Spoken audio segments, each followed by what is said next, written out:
बुद्धि को परमात्मा में स्थिर करके कर्म योगी बनने का क्या मार्ग है माता?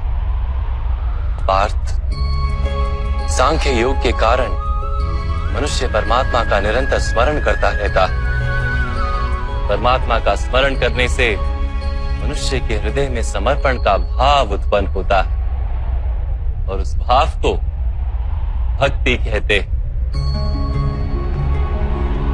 भक्ति से मनुष्य को सत्य असत्य का ज्ञान प्राप्त होता है।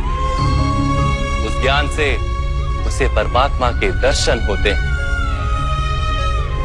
और जिसे परमात्मा के दर्शन हो जाते हैं वही वास्तव में कर्म योगी बन जाता है और जन्मों के फेरों से छूटकर मोक्ष को प्राप्त कर लेता है। सभी आत्माओं का अंतिम लक्ष्य वही है और धर्म का अंतिम चरण भी वही।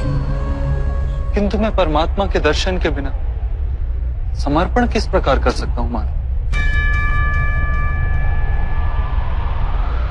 परमात्मा के दर्शन करने हेतु अपनी आंखों पर बंधे लालसा, अहंकार, क्रोध और पूर्वाग्रह की पट्टियों को उतारना होता है।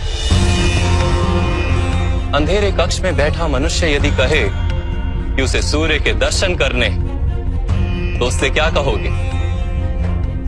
यही कहोगे ना कि कक्ष से बाहर आ जाए और आकाश के नीचे खड़ा हो जाए। सूर्य तो सदैव उपस्थित है।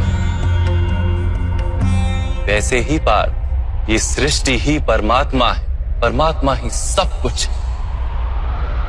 परमात्मा के सिवा कुछ भी नहीं।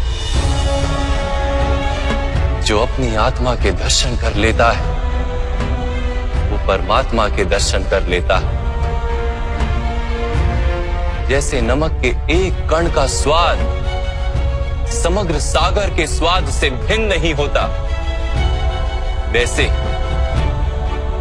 अपनी आत्मा के दर्शन परमात्मा के दर्शन से भिन्न नहीं होते।